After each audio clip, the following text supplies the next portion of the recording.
Hello and welcome to Generation Grit, our exciting new series discussing solutions to issues impacting our community through the eyes of Generation Z. I'm your host, Brenton Weyi. Tonight, we're discussing the importance of mentorship and intergenerational healing. Once again, we have an amazing panel with us. Please welcome Jaylon Cook. He is a junior at East High School and a youth participant with GRASP, or the Gang Rescue and Support Project. The program is primarily run by ex-gang members who broke free of the lifestyle and now advocate for youth who are at risk of gang involvement. Thanks for being here, Jaylon. Thanks for having me. Yeah. Also joining us is Josephine Nguyen. Josephine is a junior at Kent Denver and has been volunteering at Bessie's Hope over the past summer. Thanks for being here, Josephine. Thanks for having me.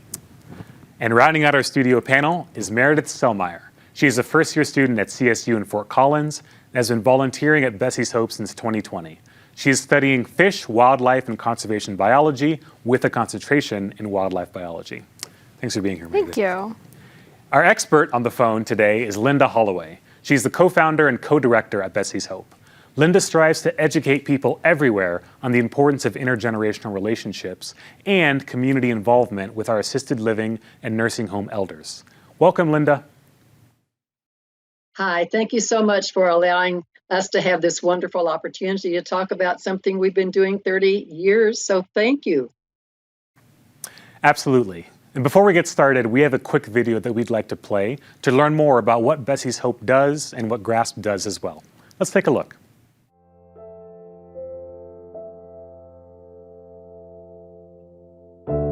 "60% of nursing home residents receive no personal visits. Week by week, hour by hour, minute by minute, many nursing home residents know how it feels to have everything familiar taken away from them, including their ability to care for themselves.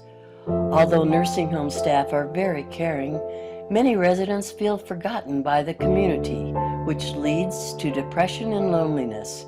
And for so many, these feelings accompany their aching desire to just go home. However, when Bessie's Hope volunteers arrive, spirits are lifted and the residents' eyes sparkle again. Their faces light up with joy and they are given a renewed sense of purpose and acknowledgement. I was young one time and they make me feel young again. I just love it. We get residents who won't participate in other activities come down and they just shine and they smile and they feel so warm and welcome and loved by these volunteers. So we just love Bessie's Hope. We love working with them and we have great results when we have a group come in from Bessie's Hope. These kids really make my day. Through the Bessie's Hope programs, volunteers of all ages participate in ongoing relationship-building visits with the elders. Bessie's Hope provides education and training for all volunteers. They learn how to interact with elders of all cognitive functioning levels, including advanced Alzheimer's. In the Bessie's Hope Youth and Elders program, the elders share their wisdom and wonderful life stories, while respect and compassion are ignited in the hearts and minds of the youth.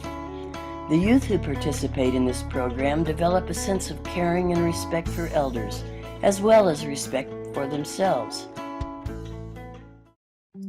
At Denver Youth Programs, your contributions go a mighty long way. We're able to fund programs like GRASP, Gang Rescue and Support Project, GRASP Enterprises, our social enterprise doing silk screening and embroidery, AIM, our hospital-based violence intervention program at Denver Health and University, Metro Denver Partners, our one-on-one youth mentoring program, and our GRASP Youth Park Guides doing work in Denver city parks. What wonderful work by these organizations. To get this conversation started, Jaylon, I'd love to start with you. Can you tell us a bit about how you got involved with GRASP? Well, I got involved because, my mom, she works there, so she was like, well, you got to work there too. Get used to the community and, help the community. Yeah. And when you started, how were you feeling? Were you nervous or did you just kind of fit right in? I ain't gonna lie, I didn't want to be there. Mm-hmm. But, over time, I just built a relationship with everybody. That's awesome. Yeah. Sometimes, you need that motherly nudge to do things, so that's good. For Josephine, I'll start with you, but I'll ask you both the same question, which is how did you get involved with Bessie's Hope? Yeah, so my teacher actually sent out an email to the whole school telling us that there was an opportunity to volunteer at Bessie's Hope and work with the elderly. And I mean, I don't usually get to do that, like interact with different groups, so I wanted to take the opportunity to do so. Awesome. Meredith? And then my high school, I was the president of our Key Club, which is like a volunteering organization for the 2 final years of my high school career. And so that just opportunity came up with our sponsor. He brought it to my attention. And so I was able to volunteer with Bessie's Hope and get that rolling. That's awesome. Key Club. Yes. It's a good one. So, Linda, I want to take a second to bring you into the conversation. From your perspective and your experience, the work that you've done, what do you think are some of the benefits of intergenerational relationships and mentoring? Well, first, as my co-founder mentioned on the video that she put together, 60% of nursing home and assisted living elders receive no personal visitors, which is not okay. And so we started, it was like the work was definitely meant to be, because on the other end of the age spectrum, we have so many kids who are misdirected and without the guidance that they need. So we discovered that bringing youth and elders together, and especially those who have no one on both sides of the age gap, it gives them a sense of purpose. It gives them a sense of belonging, and also helps them see and develop empathy, what that means, and compassion. It helps people who might be steered toward bullying, for instance. The experts in bullying said that the thing that bullies all share in common is having no compassion. And you have to experience it firsthand. You can't read about compassion. So they said Bessie's Hope definitely does that. It gives them the experience. They can integrate it into their core being. So for both ends of the age spectrum, you have the elders who should be considered the wisdom keepers of our culture, coming together, and so many of these isolated totally from any other part of the community. So you bring the two groups together, and the rest is magic or miraculous. The rest is magic. I love that. I'm gonna hold on to that. Based on what Linda just said, actually, Josephine, I would love to ask you a question. Mm-hmm. How do you think that your sort of relationship with kind of the elderly has changed from when you first started to right now? Yeah, so I came in and I didn't know what to do. So the facility was really small, so one of the directors led me into a room and asked if one of the elders there wanted to talk. And so we just talked for a really long time. And after that, I got more comfortable talking with the rest of the elders. So I mean, I started to, the connections I made started to grow so much more, in such a short amount of time. That's awesome. Jilan, I'd love to ask you a question. So for those who don't know kind of what a day in the life of GRASP is like when you actually go and report, what actually happens? What kind of activities, programs do y'all do? Well, I did a lot. We focused on entrepreneurship, making money. We focused on going outside to the park and interacting with our community. Stuff like that. Usually, and also teaching the community about animals and their environment. Stuff like that. Cool. I would like to learn about animals. That sounds fun. Meredith, do you have any thoughts on how being connected with individuals of other generations has benefited you as an individual? I think that I always hearing stories from people who have so much more experience than me. It just allows me to I don't know, it's just very interesting to hear all of those different stories. So it's really nice to hear that different perspective. And then it also allows me to have a different perspective on like what's happening around me, because they do have so much more wisdom and they have so much more experience that I'm able to step away and almost see the world from a different point of view. I love that. Jaylon, what about you? Have you connected with like some people in an older generation? Yeah, actually, I'll say like my uncle. He's been there for a long time, so like having him there was like a good opportunity. And like I'll say also my boss too. Like she's been there for a long time. She had her traumas and experiences, and like she tells us like what she's gone through and like how to like kind of navigate through life so that wouldn't happen to us. And do you feel like that's been helpful, like getting the advice from the older generations? Mm-hmm. Cool. Well. It just seems like it's been really awesome to kind of hear your experiences so far of just like the wisdom and the teachings of other generations. And so going to you, Josephine, I'm curious about like, when people think about these kinds of relationships, like young people and old people, I think there are maybe some misconceptions or maybe some, I don't know, apprehensions that people have. Like, what do you have any thoughts on what you would say if people have those kinds of thoughts? Yeah, I think when people first think of themselves interacting with a different age group, I think they think that it's hard to connect and relate to them because of the age gap. But from my experience, it's actually like the age gap actually gave us a lot of things to talk about. So, yeah. That's awesome. Meredith, what about you? I think it was really interesting because I've grown up like in nursing homes. My grandma used to work at a nursing home. So I've always had like experience with like people from other generations. But when it came to working with Bessie's Hope, I was able to like work in a different way. I wasn't just like a little kid being in a nursing home. I was like actually doing something.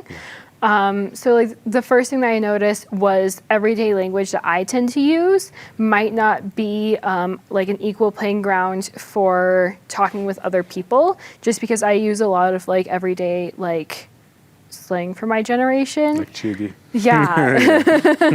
So, I just have to think about what I'm saying and how I phrase it before I like actually try to present myself. Linda, I'd love to go back to you for a moment. I know that in American society especially, I feel that we have a lot of challenges with ageism. And I'm curious about if you have any thoughts on how we can work to kind of break down these barriers and increase connections between younger and older generations. Yeah, I think that there are so many myths and so many misconceptions in our society. As you said, it's since we at Bessie's Hope feel that elders, and we like to use that word because it connotates wisdom, and throughout history, all indigenous societies went to their elders for advice.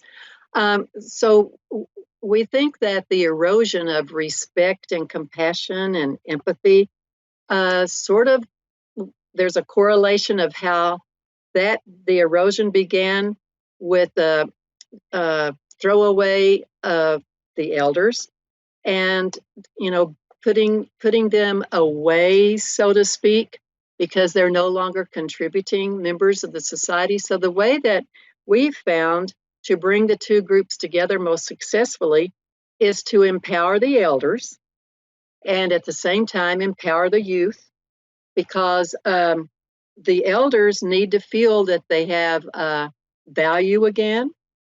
And a lot of times, young people are searching and wondering, am I really a contributing part of the big picture? And how can I do more? Or they might be thinking, I think I'm an accident and I don't really belong here. So on both of those ends, we found that bringing the young people together with the elders, they do stop and listen. Like I've heard them talk about listening to the stories, because in our training, we tell them these people have seen more changes than we could possibly ever see in our lifetimes. And so to actually take the time to listen, that's like step one in bringing the generations together, is listening. And what the elders love to do is listen to the youth, because they like to feel like they're plugging in to what is happening out in the world, because they don't get to feel that very often. So for people who want to get involved with intergenerational activities and work, which in my humble opinion is the way to make our society a whole lot better, bringing the generations together, is to have a group of young people get involved with a group of people, elders, in nursing homes who do need them, because we have a whole lot of residential treatment center teenagers who work with us. And so often they say things like, these people really need us here. And they had never felt that before in their young lives. So it's a two-way street. And I think our culture, our society really needs that two-way street happening a lot more. Thank you so much for that perspective, Linda. That was amazing. And yes, I love the use of the term elders. I think it's extremely powerful. I'm going to throw just a question generally out to the panel, and whoever feels inspired to answer it, go for it. But I'm curious, what do you think, how would you encourage other members of your generation to get involved with these sort of intergenerational experiences? I can talk if you guys want me to.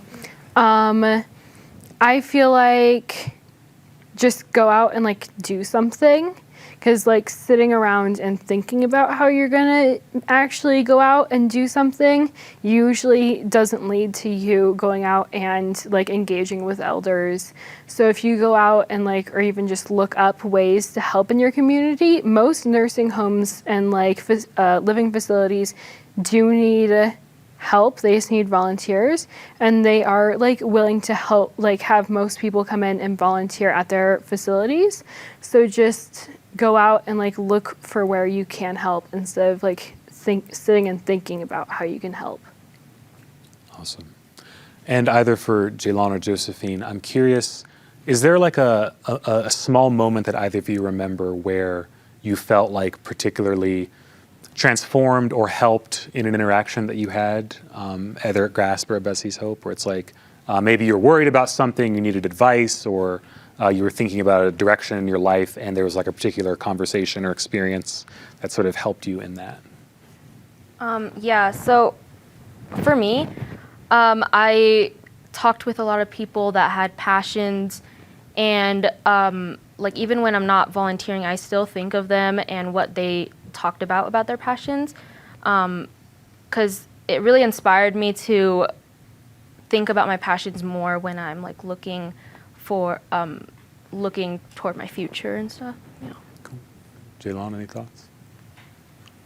All right, Jaylon, I have a different question for you in that case, which is like, would you encourage other people to get involved with the work that everyone's doing at GRASP, and if so, why? I would, because not a lot of people really, especially now, like go out their house and really like try to interact with the community. It's really just like, I'm just do this today and I'm just go back home. So yeah, I would do that, because especially, I remember I did this one where we was teaching little kids like animals. And I remember this one part when this little kid was like, I had taught him something about like how canines have like sharp teeth or something like that. And he was like, and he told his friend behind him, he was like, did you know that canines have sharp teeth? And I was like, wow. So that was like a pivotal moment. I was like, that's crazy. Like, I taught him this. So yeah, I would encourage it. Yeah. And if you know, as a high school student could teach these young people, imagine what our elders know that they could pass along to Generation Z and even the generations that are coming after y'all. That's really cool. And just as a quick follow-up to that, I'm curious, do you think, like, have you felt like a stronger community feel for people who have been involved in GRASP? Because you said like this idea of people getting out in the community more. Can you reiterate? Like, yeah, so like, do you feel like the community has been brought together more, like with people actually going out and interacting with each other? I know in grass they have these things called like safe zones. Yeah. Basically, you could go in there and you could just have fun. You know, you don't have to worry about gang violence, and you know you could just have fun, just be social, interact with things. Yeah. Meredith, what's something that you're proud of, especially like having been in Bessie's Hope or with Bessie's Hope since 2020? Like, what's something you're proud of having worked with the organization? I think just the fact that like I was able to go in person because a lot of the work I did at the beginning just at the beginning of my time with Bessie's Hope was online. So I was able to come in and like actually go into living facilities and like interact with these elders. So I'm really proud of the fact that like we were able to make that work. How did the online part work? I'm very curious about that. We had, or at least for me personally, there was someone who was an activities director or who worked with the activities department at the facility who would help with Zoom, and then I would be on the call, and then for my first couple of calls, Linda or someone else who worked at Bessie's Hope would be on the call. And I would just interview and talk with the person over Zoom with the assistance of Linda and the person at the facility. Cool. And what, would you just like talk, or were there other activities? It was prompted, so it was almost framed like an interview. Oh, cool. So I don't know if your experience was the same, but we were given a like list of questions to ask, and then afterwards we could ask and talk about anything else that we wanted to, and then we would go and find like pictures and other resources that related to the things that we talked about during that interview. And so I would share what I have found, and then I would have another set of questions that all built on top of each other.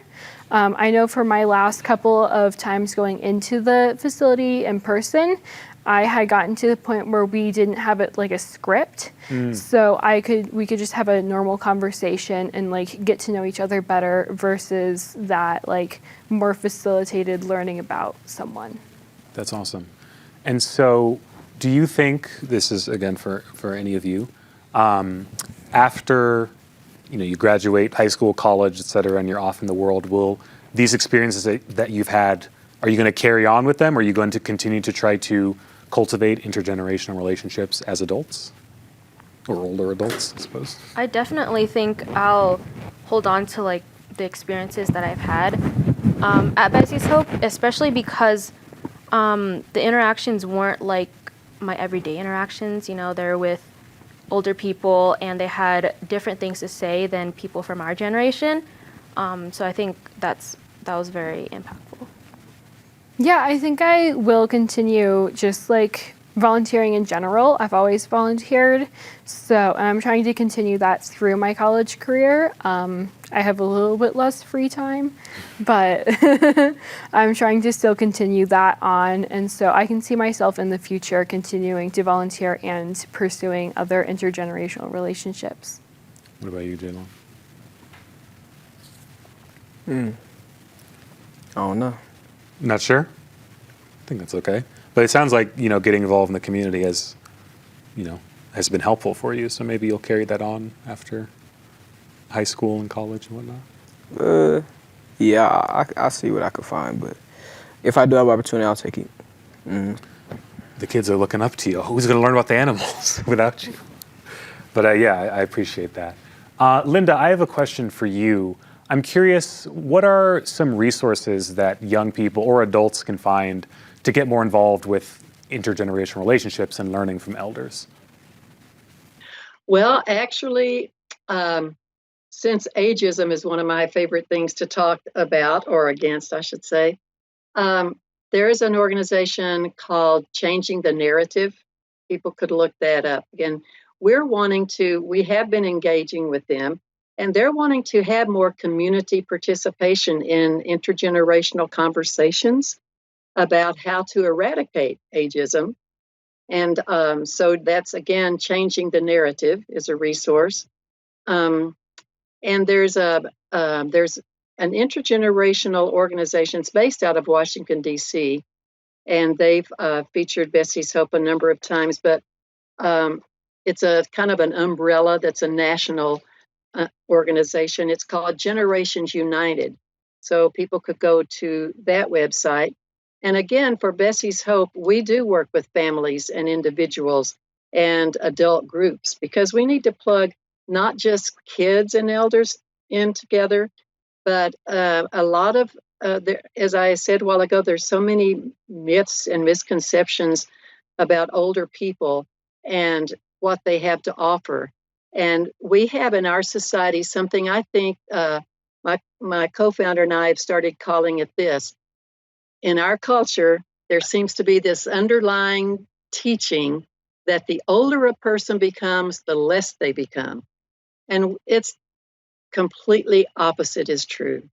So if you would like to get involved and go to our website, then we love to plug individuals and families in adult groups, youth groups. So yeah, just check us out. Thank you so much, Linda. And thank you for the panel for sitting down and telling your stories and the stories of your organizations to the community. This is really important to hear from you.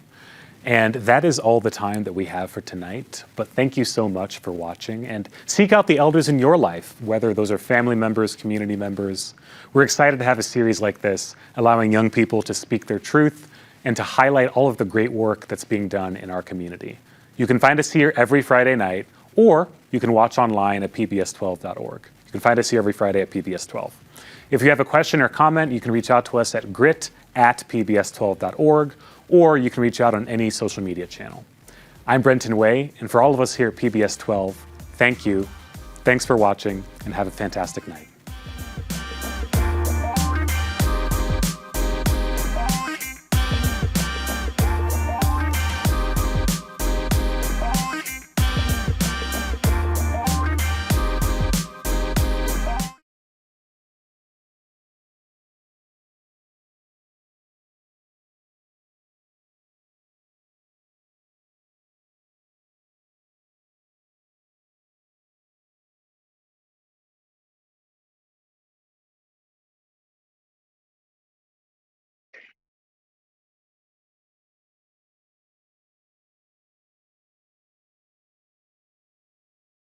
Thank you. Hope I wasn't too verbose, but okay.